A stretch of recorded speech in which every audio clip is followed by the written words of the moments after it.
The association is back. Happy NBA opening day. It all tips off at 8 Eastern. Two of the last three MVPs in action, both LeBron and Steph Curry. Here is your evening slate. Cavs, Bulls, Pelicans, Warriors, and Pistons, Hawks. It's the beginning of the season, but it's never too early to discuss how it will end. Vegas puts the Cavaliers as the 2-1 favorites, followed by the Warriors and Spurs with both 4-1 odds. Then the Thunder 7-1 and the Clippers 8-1. Stephen A., which teams on opening day will be in the NBA Finals? Well, first of all, let's get the obvious out of the way. Okay. Let's talk about the Cavs coming out of the East. I definitely believe that will be the case.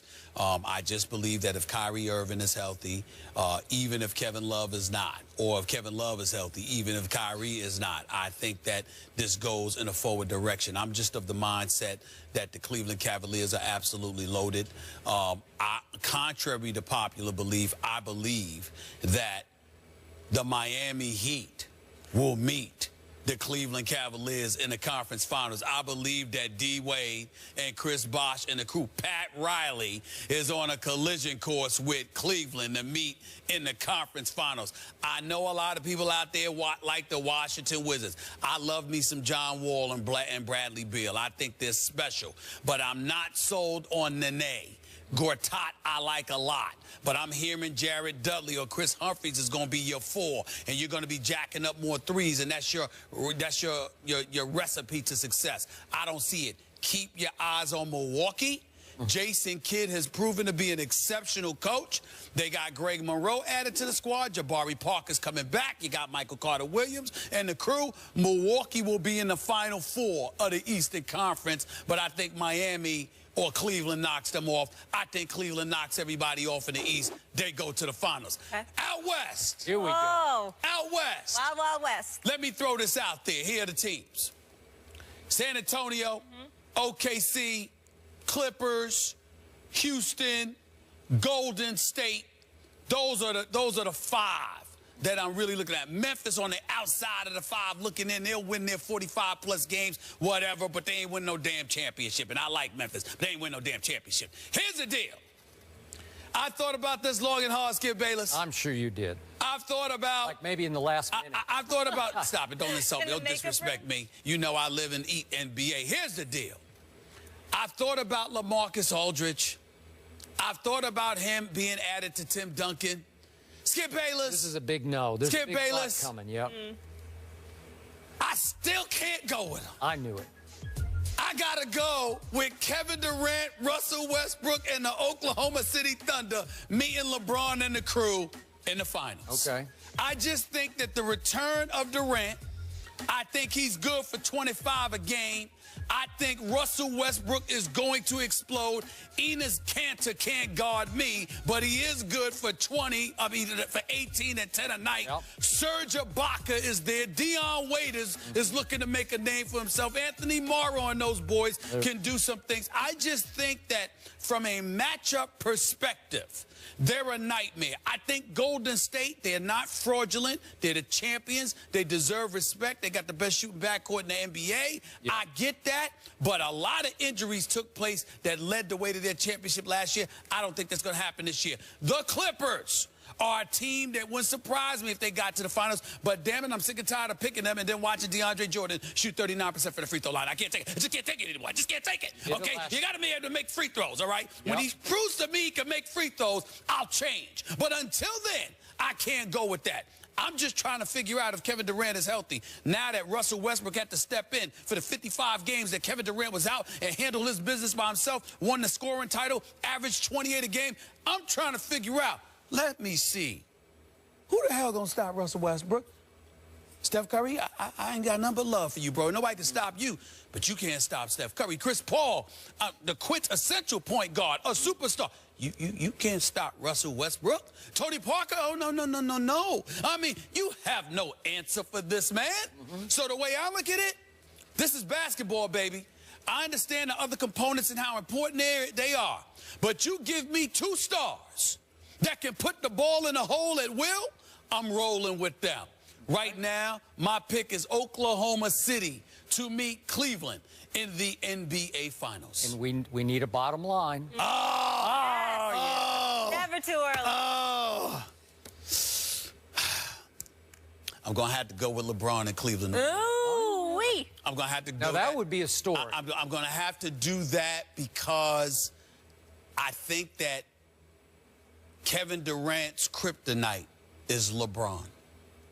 I agree with that. I think his kryptonite is LeBron in the sense that whatever he does, it doesn't seem to be as profound against LeBron as it is against everybody else. And I think that there are components defensively that Cleveland has in place that Oklahoma City may not. So, again, I think San Antonio will beat Cleveland. I think the Clippers would beat Cleveland. But I think Oklahoma City could beat both of those teams out west and lose to LeBron because Durant isn't the Durant that we know when it comes to him going up against LeBron. But I got Cleveland and OKC in the NBA Finals. And it's not like OKC can't beat him.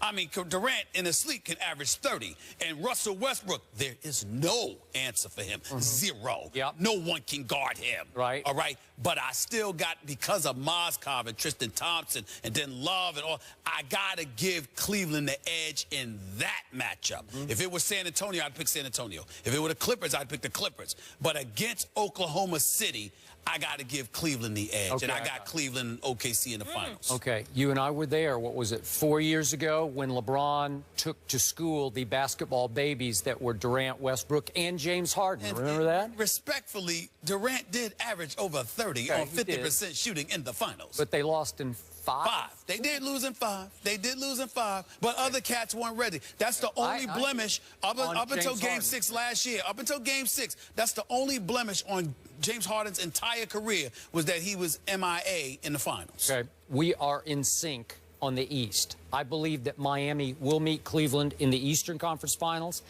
and that if the Cavs get healthy, and that includes the man you just spoke of, LeBron James, he's got a back issue. I'm not concerned. Okay, well, I'm not at this moment either, but I'm a little concerned about Shumpert, and I'm very concerned about Kyrie's knee because it ain't right yet, and it was a horrific injury that he suffered.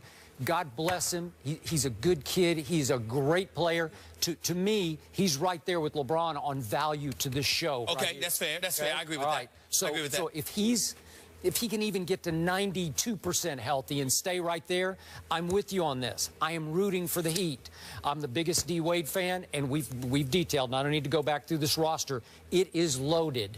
And if Dwayne can stay about 82% healthy for the whole year and be ready for the playoffs, they could threaten this other team, this Cavaliers team. And I will be rooting for them. I just don't think they yet have enough firepower. It's close. It's close. D. Wade and Goran Dragic in the backcourt. This kid, I want to emphasize this. This kid, Hassan Whiteside. I was in Miami over a week ago interviewing D. Wade. Hassan Whiteside is a big dude. I know. And he's bulked up a little bit. Guess what?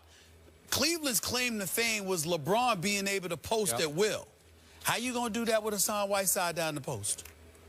That's a problem. You now turn LeBron into a perimeter shooter. I'm still rolling with Cleveland, but I think Miami can make it very interesting. Okay. So can I. Now let's move to the wild, wild. That's what I'm waiting Molly for. calls it. Yep. I'm going to sound like a broken record, but I'm going to stick with the team that just keeps breaking records, my San Antonio Spurs. They loaded up. They didn't just reload. They bulked up to the point that I don't think even the West can touch this team with LaMarcus Aldridge on the first team and David West manning the second team. And right now, I believe that my second five is at least as dangerous to play against as my first five. And just to reflect to remind people, it's Duncan, Parker, Kawhi, Danny Green, LaMarcus Aldridge starting. And second unit comes in the shock troops with Diaw, David West, Ginobili, Patty Mills, and Kyle Anderson. And trust me, Kyle Anderson is emerging as a player in this league, as a guy who can defend stretch fours and rebound and shoot and pass. Manu Ginobili recommitted and refocused in the offseason because he was ashamed of the way he played last year. Trust me, he's going to turn back into a force on this team this year. Okay. So my point is, I got one other name for you, and it's going to become our pet name on this show. Oh, no. You ready for this? Yeah. Boban Marjanovic. Boban Marjanovic. Or nickname Bobby. Bobby. We are going to be talking about Bobby all year. Boban Marjanovic, 7 feet 3 inches from Serbia. Will take the Aaron Baines role, play 18 minutes a game. Will start for Tim Duncan on many nights when Duncan sits and rests the whole game. I think he's a player. Marjanovic. Remember, Bobby, you're going to be speaking of Bobby. So Bobby, 7 feet 3 and long. Bobby. Well, listen, I can't poo-poo that. I haven't seen him play yet, but if you're 7 feet 3, I gotta admit, if you're 7 feet 3, and R.C. Buford and his staff plucked you out of Europe, and Greg Popovich is coaching you, I gotta believe that you got a chance. 27 years old and has been a veteran pro in Europe, okay? Just watch. Just watch. All right, Bobby. So remember Bobby. And the two biggest threats to me, and I like your Oklahoma City pick, they are the biggest threat to my Spurs. Number 2 is Golden State. I don't fear the Clippers because it's just going to be a mess of egos and play. God bless Doc, but I don't think he can coach through this. Do you know why I ultimately picked OKC? Because OKC don't have to deal with any of those boys outside of Kawhi Leonard. I'm with you. That you pointed out. I got you. Kevin Durant and Westbrook can beat you from 17 feet and beyond all night long. Okay, but I will ask you, what happened in Game 6, Western Conference Finals at Oklahoma City 2 years ago? What happened? That's true. Spurs won in overtime and finished them off. There is a troubled dynamic that will still operate between Durant and Westbrook. In and of themselves, they're sensational talents. Put them back together, it's like I got to have faith. Listen, there were other coaches that I thought deserved an opportunity as well, but there is no denying that Billy Donovan is an exceptional basketball coach on the collegiate level. I respect Now he's going to the head coaching position. I think that those concerns will be addressed, and I think they'll be fine. Okay, because Russell Westbrook is a terror to coach as well as to guard. So on opening day... I'd take Russell Westbrook. I'd start a franchise with Russell Westbrook. Not talk to the media, but I'm starting to play. On opening day, you have the Cavs winning it all and the Spurs. Spurs. All right, Spurs last won a championship in 2014. The city of Cleveland when Jim Brown was playing in the NFL a long, long time ago. Before I was born. Yes, the NBA season kicks off tonight, but tomorrow is opening night on ESPN. We've got a couple good ones. First, the Spurs take on Kevin Durant and the Thunder. And then at 10:30, Kobe's back as the Lakers host the Timberwolves. NBA Countdown tips off at 7, and it's all streaming live on Watch ESPN. Don't miss the return of the NBA on ESPN. And lucky us, legendary producer, singer, rapper, songwriter Timberland is in the studio. So much to discuss with him. Maybe we'll get the scoop on Empire, plus a lot more. That's next.